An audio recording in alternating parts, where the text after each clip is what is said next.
Bien, entonces los hermanos me pueden acompañar a Apocalipsis capítulo 2 del verso 1 al verso 5.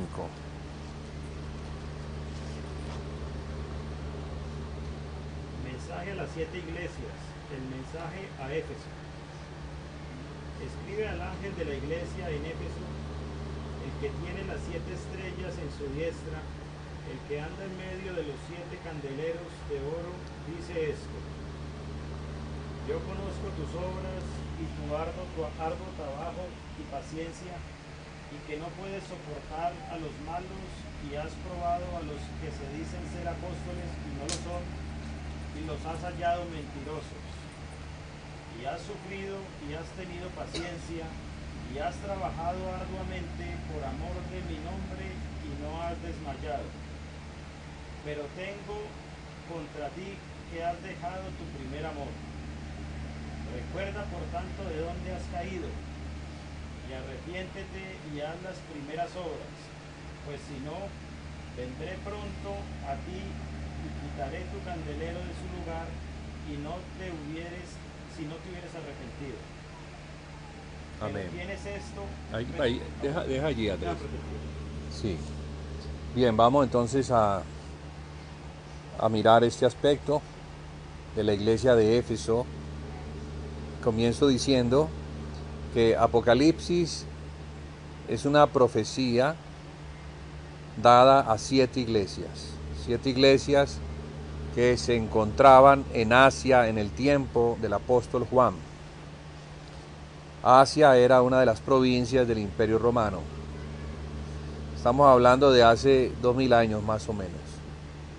Pero como es una profecía, entonces debemos tomarlo no solamente como los aspectos históricos que sucedieron, sino como las cosas que habrían de acontecer pronto. Eso lo que quiere decir, y si lo miramos con mucho detalle, es que estas 7 iglesias representan la historia de la iglesia, una senda, un camino que comienza en Éfeso y termina en Laodicea. Siendo estas 7 iglesias en su orden: la primera, Éfeso, que es la que acabamos de leer; la segunda, Esmirna; la tercera, Pérgamo; la cuarta, Tiatira; la quinta, Sardis; la sexta, Filadelfia; y la última, Laodicea. Podríamos decir que el mensaje a la iglesia de Éfeso es el mensaje a una iglesia que ha dejado su primer amor. Aunque hace muchas cosas para el Señor y por amor de su nombre, tiene un problema que voy a subrayar y que es como el centro de esta epístola, digámoslo así, corta a los Efesios. El centro del mensaje es que ha dejado su primer amor. A consecuencia de eso, el Señor le manda a arrepentirse y a regresar a las primeras obras, porque si no, quitaría el candelero de su lugar. El candelero es una pieza que sirve para alumbrar. Estaba en el lugar santo, que era un lugar al cual no le entraba la luz del sol. Estaba totalmente en tinieblas, tanto en el día como en la noche, porque no tenía ninguna ventanita por donde pudiera entrar luz. Dependía entonces del candelero para que hubiese luz en esa estancia, en ese lugar, para poder alumbrar las cosas que se hacían en él. Para Dios, eran cosas que se hacían para Dios, por causa de la santidad de Dios. ¿Y qué había allí aparte del candelero? Estaba la mesa de los panes y el altar de incienso, y el acceso Había una puerta, digámoslo así, más que una puerta era un velo que impedía que el lugar santísimo se pudiera ver desde el lugar santo, y que también no se abría sino una vez al año, cuando el sumo sacerdote llevaba la sangre del sacrificio y la vertía sobre la tapa del propiciatorio, la tapa del arca de la alianza. Esa sangre era colocada allí por causa del pecado del pueblo de Dios, Israel. Y se hacía una vez al año, para que todos los pecados que se iban acumulando a lo largo del año, los que no se habían confesado y los que no habían recibido expiación por medio de los sacrificios diarios que se hacían en la mañana y en la tarde, entonces ese día, que es el día del Yom Kippur, así pues le llama la Biblia, Yom, día, Kippur, expiación. Se expiaban los pecados, tanto los pecados de los sacerdotes, en particular el pecado del sumo sacerdote, como los pecados del pueblo. Entonces el sumo sacerdote representaba, llevaba los pecados del pueblo, los llevaba ante este lugar santísimo, y allí Dios recibía la sangre y aplacaba su juicio justo sobre el pecado. Digo esto porque el lugar santo estaba al lado del lugar santísimo, y es en el lugar santo donde estaban estos tres muebles: el candelero, la mesa de los panes y el altar del incienso. Y detrás estaba el arca de la alianza, detrás del velo. Cuando el Señor le dice a la iglesia que iba a quitar el candelero de su lugar, ya nos podemos imaginar lo que iba a suceder. Pero también el Señor nos dice lo que significa el candelero. Nos da una clave, porque no es cualquier candelero, sino que es el candelero que alumbra el lugar santo. Y vamos a decir que el lugar santo representa nuestra alma, el lugar santísimo representa nuestro espíritu, y el atrio que está afuera representa nuestro cuerpo. Porque somos tripartitos, estamos constituidos de tres: espíritu, alma y cuerpo. Si es así, entonces mire lo importante que es el espíritu del hombre, porque el espíritu se convierte en la morada ¿de quién? De la presencia de Dios, la cual viene por medio del Espíritu Santo. Allí en el espíritu nuestro se encuentra el arca, la presencia, donde está el Dios santísimo. Y en el alma, entonces podemos decir que se encuentran estos tres elementos que son representativos ¿de qué? De nuestra comunión con Dios, de nuestro servicio al Dios altísimo y viviente, para lo cual necesitamos tener revelación. La revelación es equivalente a la luz. Si no tenemos luz, no vamos a poder ver. ¿Y cuál es la luz que necesitamos tener? La luz de Dios. Entonces el candelero, que era un mueble con una caña central y tres brazos a un lado y tres brazos al otro lado, coronados de lámparas, para un total de 7 lámparas que permitían recibir el aceite santo, que representa el Espíritu Santo, la unción, y representa a Dios mismo. Entonces, si no tenemos el aceite, por más candelero que tengamos, no vamos a tener luz.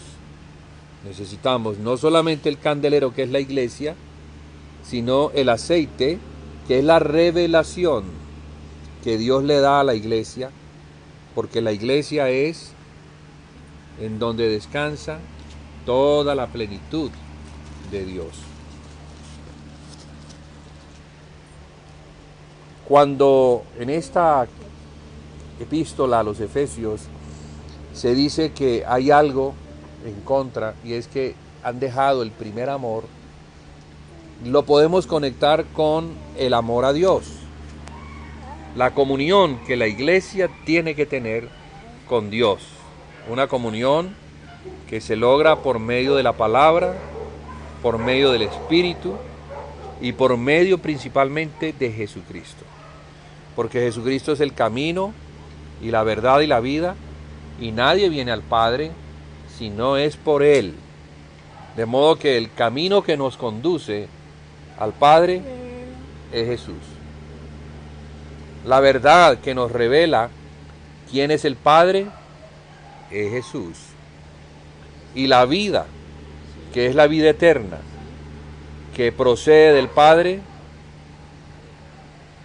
nos las da el Padre por medio de Jesús.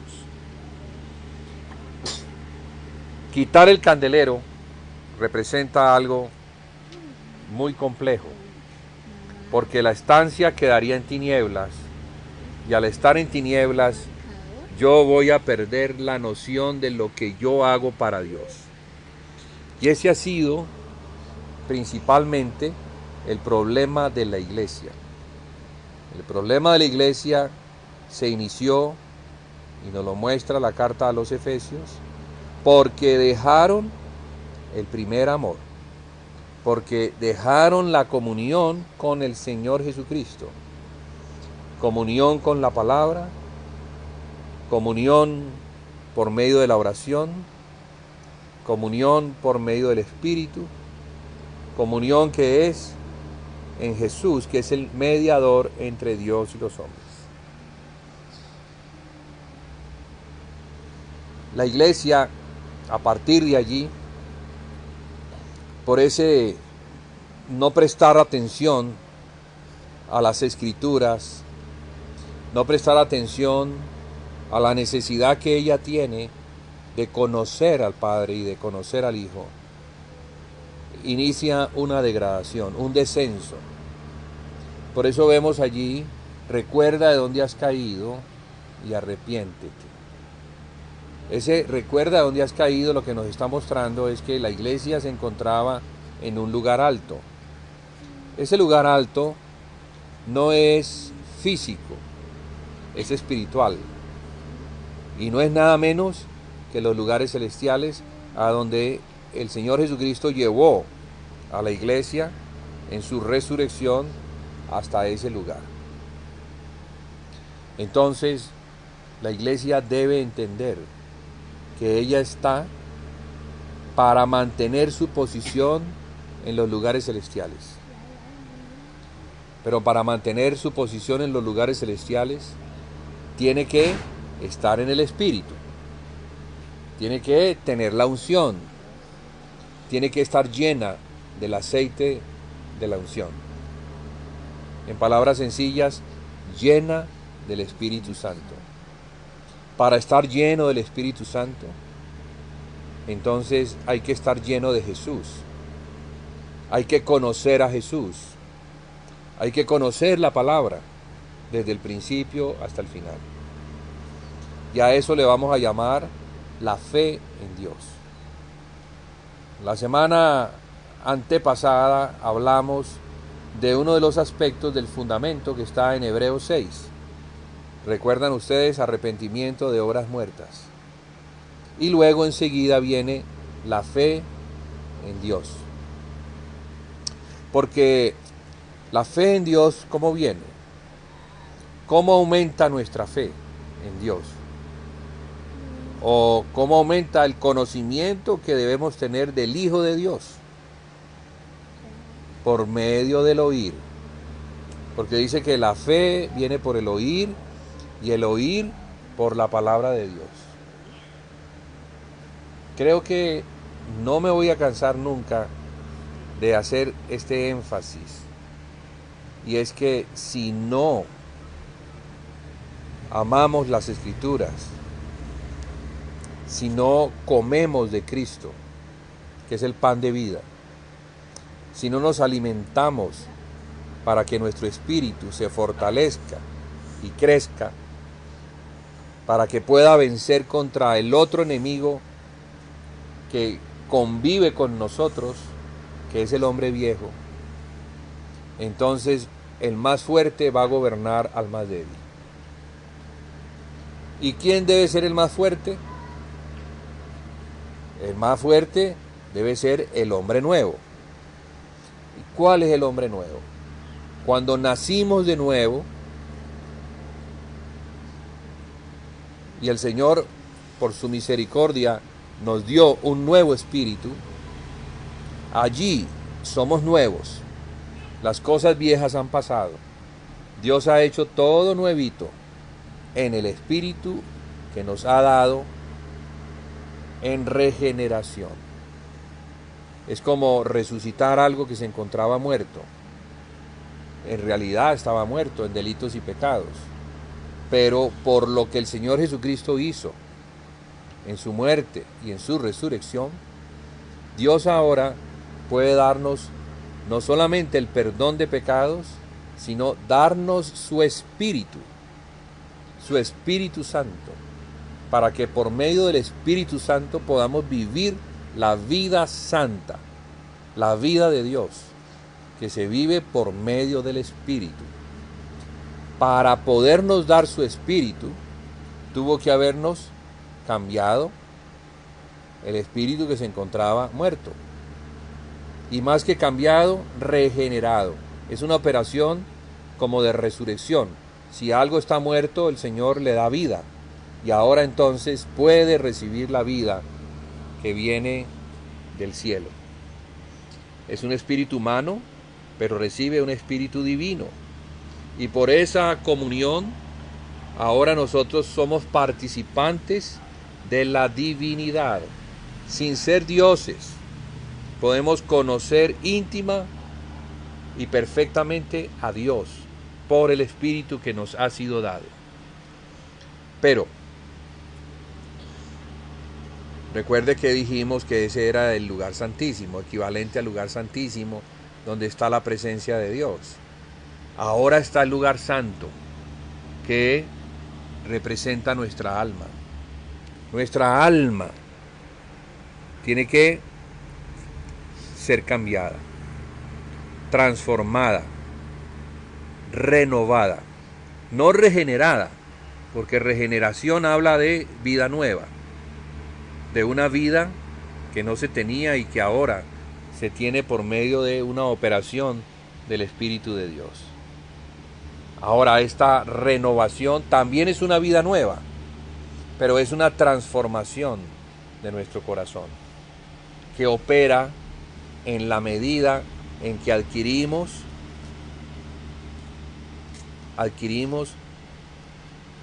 nuevas acciones. Hacemos cosas que antes no hacíamos. Adquirimos nuevos hábitos. Hábitos que son los hábitos de Dios. Los que menciona Hechos en el capítulo 2. Dice que después de que se bautizaron, fueron añadidos a la iglesia y comenzaron a perseverar en cosas que ellos no conocían. No eran lo que ellos hacían habitualmente. Una perseverancia tiene que ver con ¿qué? Con un hábito. Algo que yo hago hoy, hago mañana, pasado mañana y así permanentemente, adquiriendo un hábito que me va a dar a mí una vida santa. Pero todo comienza ¿dónde? Comienza en una renovación de la mente, un cambio de mente. El cambio de mente me lo va a dar la palabra. La palabra es la que me va a mostrar cuál es la voluntad de Dios, porque la ignoro. La palabra es la fe. en la cual yo debo ponerme y pararme firme para caminar. Debo adquirir una fe que antes no tenía. Y debo crecer en esa fe. Debo aumentar en la medida en que yo practico la vida santa. Mi fe va aumentando. Mi capacidad va aumentando. Mi discernir va aumentando. Mi espíritu se va fortaleciendo. ¿Por qué? Porque está siendo alimentado de lo que es santo. Entonces lo que es santo no es un asunto místico, sino que es algo que opera cuando oímos lo que es santo, que viene por medio de la palabra, y lo ponemos en práctica. Practicar las cosas que agradan a Dios, las cosas que están en la voluntad de Dios. Porque el lugar santo es para ministrar a Dios, es para adorar a Dios, es para hacer aquellas cosas que tal vez a mí no me agradan, pero que a Dios le agradan. Y puede hacer que al principio no me gusten, pero en la medida en que adquiero el hábito, me van a comenzar a apasionar. Tanto que ya no voy a querer otro tipo de vida. Entonces la vida va cambiando. Porque antes nos divertíamos saliendo afuera, teníamos fiestas con los amigos, fiestas donde estaba el trago, donde estaba la música, donde estaba la bailoteca. Y ustedes saben a qué me refiero, porque creo que todos, absolutamente todos los que estamos aquí, participamos de esas fiestas. Por lo menos yo. Yo no sé ustedes. De pronto no. Pero yo creo que sí. Vamos a decir que las niñas no. Porque ellas, gracias a Dios, no han llegado a esa edad. Y creo que si continúan en la vida cristiana, y estaremos pendientes de que así sea, ellas no van a entrar en eso. Porque van a aborrecer. Cuando ellas amen lo que es santo, lo que es puro, lo que es digno de renombre, ellas no van a querer eso. Nosotros sí, porque nosotros no fuimos enseñados desde el principio en tener prácticas limpias y puras. Tristemente, como la iglesia se degradó, la iglesia perdió las prácticas y ya ni siquiera sabe lo que es la comunión de unos con otros, no sabe lo que es el partimiento del pan, no sabe lo que son las oraciones, porque las oraciones es coger una camándula y comenzar a recitar oraciones repetidas. O sea, no, eso no son oraciones. No, hay que orar es en el espíritu. Hay que orar, pero cuando el espíritu de la oración me llena y entonces yo oro lo que Cristo ora. No es lo que a mí me sale y me provoca, sino conforme a las escrituras que he ido aprendiendo. Entonces, así mismo, cuando comienzo a orar, yo lo que hago es que saco las escrituras y establezco, por medio de mi oración, establezco la voluntad de Dios para que se cumpla. Yo oro es para que la voluntad de Dios, la cual encuentro en las escrituras, ella se cumpla. Entonces, oraré siempre en el Espíritu, oraré con el entendimiento, pero oraré en el nombre de Jesús, que quiere decir de acuerdo a lo que Jesús nos muestra en las Escrituras. Esas son las oraciones del lugar santo. Primero, la doctrina, porque la doctrina de los apóstoles, que es la palabra, es la que debemos nosotros estar oyendo o comiendo, alimentándonos de ella. Sin ese alimento, nuestro espíritu no va a crecer, se va a desnutrir, no va a tener poder, no va a tener el ánimo necesario, ni el querer necesario que procede de Dios, ni la capacidad que procede de Dios. Porque Dios es el que pone en nosotros el querer como el hacer por su buena voluntad. Claro. ¿Y cómo lo pone? Lo pone cuando conocemos su voluntad, cuando conocemos la palabra, cuando conocemos la intención que tiene Dios y la intención que Dios nos muestra en sus escrituras, en las escrituras. Amén. Entonces, de esa forma, la iglesia va adquiriendo hábitos que son los hábitos de la nueva vida en Cristo. Cuando el Señor le dice a la iglesia, recuerda dónde has caído y regresa a las primeras obras, está señalando eso, que la iglesia perdió las primeras obras. Si leemos con detalle lo que el Señor conoce y menciona, yo conozco tus obras, vamos a ver un listado, y en ese listado no encontramos nada de lo que leímos en el libro de Hechos, capítulo 2.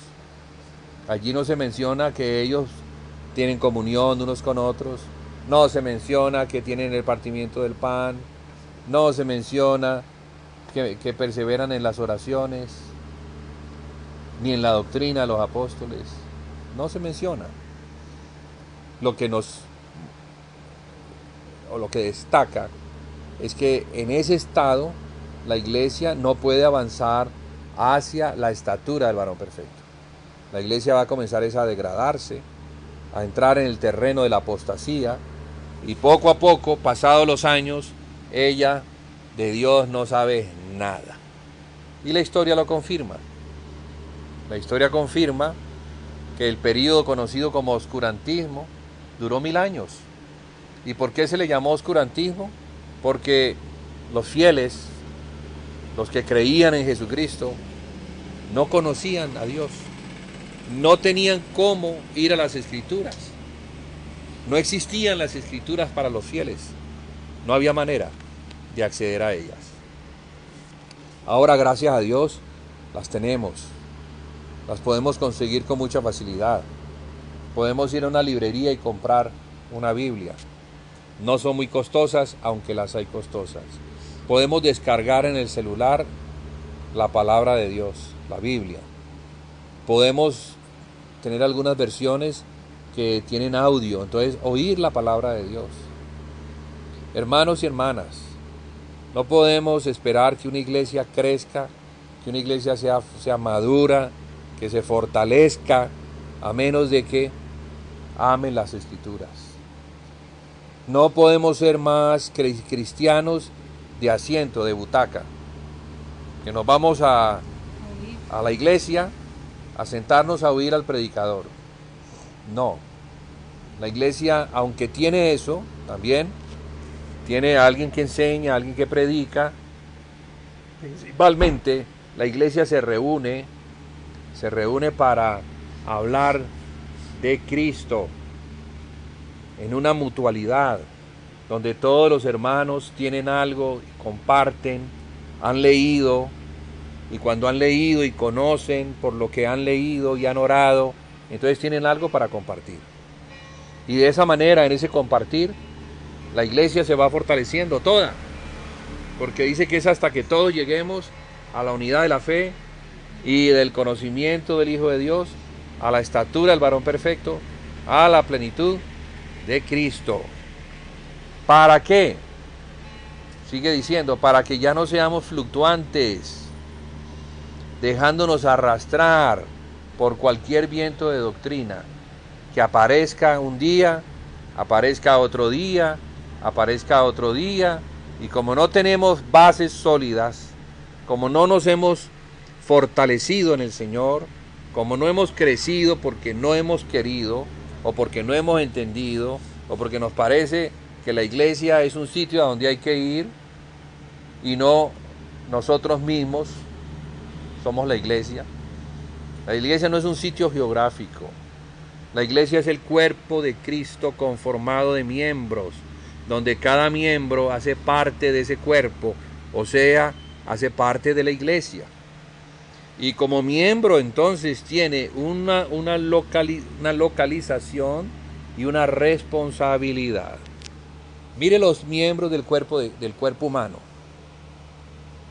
Cada miembro tiene un lugar, y este dedo no puede decir, no, no me gusta ese lugar, yo debía haber sido más bien oreja, porque me gusta oír. ¿Se imagina que todos los miembros se rebelaran y comenzaran a ponerse en el lugar donde ellos quisieran? ¿Cómo sería ese cuerpo? Una deformidad, ¿no es cierto? ¿Se lo imagina? El dedo gordo del pie puesto como ojo. Entonces póngase allí el ojo y ponga el ojo allá a caminar. Dificilísimo, complicadísimo. No, ninguno de los miembros se revela, todos están en su lugar y todos, cuando se les da la orden de hacer lo que la cabeza les manda, ellos hacen. Así mismo el cuerpo de Cristo. El cuerpo humano nos enseña lo que cada miembro del cuerpo de Cristo debe hacer para Cristo. O sea que para llegar a esa estatura hay que trabajar. No vamos a llegar a esa estatura.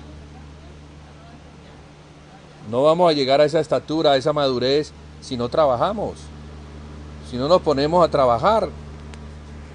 Entonces, una sola reunión a la semana puede llegar a ser muy poquito. Dice que ellos se reunían todos los días. Todos los días partían el pan. Dice que se reunían en las casas con alegría y sencillez de corazón, alabando a Dios y teniendo favor con todo el pueblo. ¿Por qué nos vamos a reunir? Porque queremos adquirir hábitos santos, hábitos nuevos. Y un hábito no se adquiere a menos de que lo practique una y otra vez. Todos los días debo practicar algo para que se convierta en un hábito. Si yo quiero tener el hábito del ejercicio, de caminar, ¿tú crees que una caminata a la semana genera un hábito? No. 2 caminatas a la semana, tampoco. Para que se genere un hábito tiene que ser de todos los días. Todos los días. Entonces, ¿qué vamos a hacer? Si estamos ahora naciendo como iglesia. Y estamos naciendo como una iglesia que marque la diferencia. Porque ninguna iglesia es así. Ninguna iglesia en Costa Rica es así. Y ninguna iglesia en Cali es así. La mayoría de las iglesias son iglesias domingueras. La mayoría. La mayoría. Iglesias que no son el cuerpo de Cristo, sino que son un lugar al cual los miembros del cuerpo de Cristo, engañados, asisten, se sientan en una banca, cantan unos cánticos, oyen un predicador y ya, se terminó la reunión. Y antes de irse, eso sí, métase la mano al bolsillo y ponga los diezmos y las ofrendas. ¿Se imagina? Ni siquiera está haciendo eso para como favor de que lo están edificando en Cristo. Entonces está pagando por nada.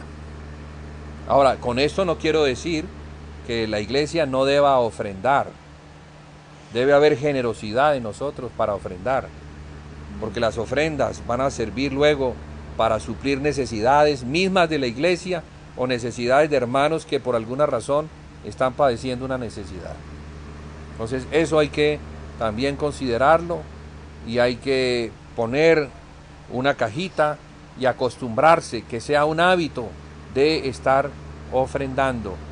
Actividades que sean en el Señor, cosas santas, puras, y todo eso va a redundar ¿en qué? En la madurez cristiana, en la santidad cristiana, en el poder cristiano, en la alabanza a Dios, en el testimonio que se levanta en una ciudad, porque el Señor está buscando una iglesia que sea el candelero de una determinada localidad. Candelero, ¿qué significa? Que sea la luz del mundo. Pero si la iglesia se mantiene en tinieblas, porque está apagada, porque no tiene la unción, porque no tiene el Espíritu, porque no está llena del Espíritu, entonces claro, el candelero tiene que ser sacado de su lugar, que fue lo que ocurrió. quitaré el candelero de su lugar, le dijo el Señor Jesucristo a esa iglesia. Entonces, hermanos, no quiero extenderme mucho en este mensaje. Creo que entre más concentrado y corto sea un mensaje, es más fácil de retener. Vamos a esperar que lo hayamos podido recibir completo, podamos entender el fondo de este mensaje, lo que el Señor quiere para la iglesia de Costa Rica, que son ustedes en principio, ustedes son las primicias, son los primeros que el Señor recogió, y como son los primeros, el Señor los quiere para Él. ¿Qué quiere decir eso? Que ustedes van a ser los que van a trabajar para Él en el servicio de la casa. También, ¿para qué? Para anunciarle a otros estas cosas que ustedes están aprendiendo, y que de seguro, si las atesoran y las valoran, van a querer que otros también las tengan. Que los otros no se mantengan en las tinieblas, sino que la luz venga y sea cada vez más grande en Costa Rica. Entre más personas conozcan del Señor, entre más personas caminen en estos hábitos santos, entonces más luz va a haber en esta localidad. Y yo creo que todos tenemos que tener ese deseo en nuestro corazón, ¿verdad?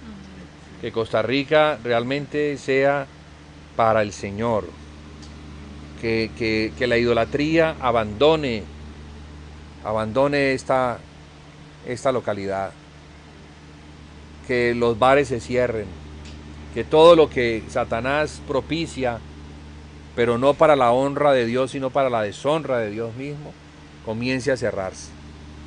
Comiencen a tener una visión de eso, de lo que podría ser una ciudad, o un pueblo, o una localidad transformada completamente por el poder de Dios.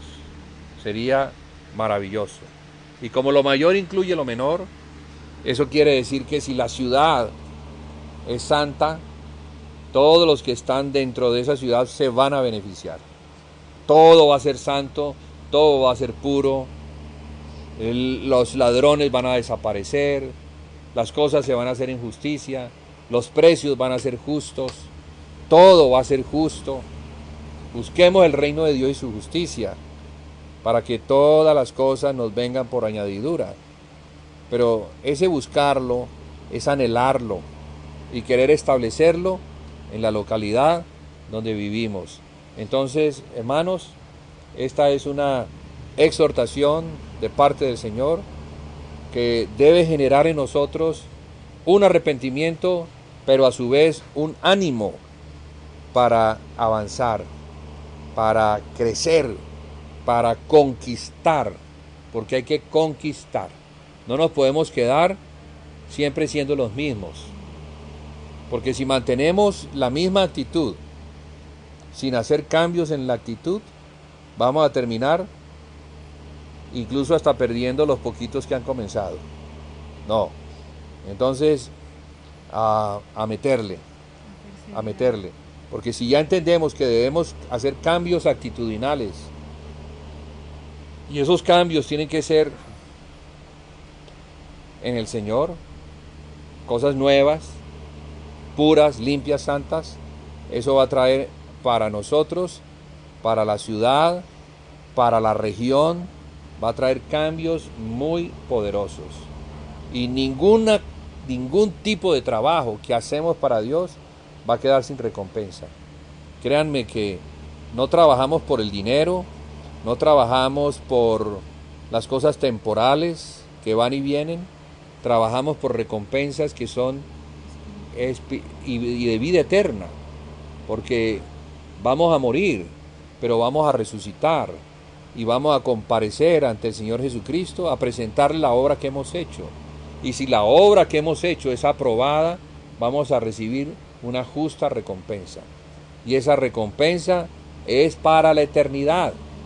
No es algo que se va a perder. Las cosas que hacemos aquí, esas se pierden. ¿Cuándo ha visto usted un muerto que se lleve la fortuna que ha hecho al cementerio.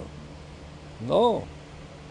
Puede morir multimillonario, pero el dinero se queda allí con sus herederos, generando generalmente unos problemas entre ellos. Entonces se edificó de pronto para problemas. Pero si edificamos, si sembramos en las cosas que son eternas, vamos a edificar, vamos a cosechar para el resto de la eternidad. Padre, te damos las gracias por tu palabra. Ayúdanos, Señor, a perseverar. Ayúdanos, Señor, a entender. Abre nuestro entendimiento, Señor. Danos luz, que es la que requerimos, para que esto lo veamos, para que nuestros ojos espirituales se abran y tú nos des una visión clara de este lugar, de esta localidad, de lo que tú anhelas y deseas hacer por medio de nosotros, colaboradores de tu labranza en Cristo Jesús. Pone en nosotros ese querer como ese hacer por tu buena voluntad. Las cosas que antes no queríamos hacer, que las querramos hacer. Y las cosas que antes no estaba en nosotros, Señor, la intención, el deseo, ahora tú las puedas colocar. Sí, un corazón nuevo, Señor. Te pedimos un corazón nuevo, un sentir nuevo, un amar renovado. Enséñanos a amar como tú amas, Señor. Enséñanos a desear lo que es santo y a aborrecer lo que tú aborreces. Señor, enséñanos a aborrecer el pecado. Permítenos, Señor, que podamos ser renovados completamente en una vida que es nueva, en una vida que procede del Señor Jesucristo, al cual tú nos has dado para nuestra gloria, para la gloria de la iglesia, que es la gloria tuya, Señor, para que todos los hombres miren esa iglesia y digan de verdad que Dios sí hace campamento en ese lugar. Dios habita allí con ellos. Dios, el Dios Santo, sí, ha decidido hacer una presencia, manifestarse por medio de una iglesia santa. Te lo pedimos en el nombre de Jesús, Señor. Amén y amén.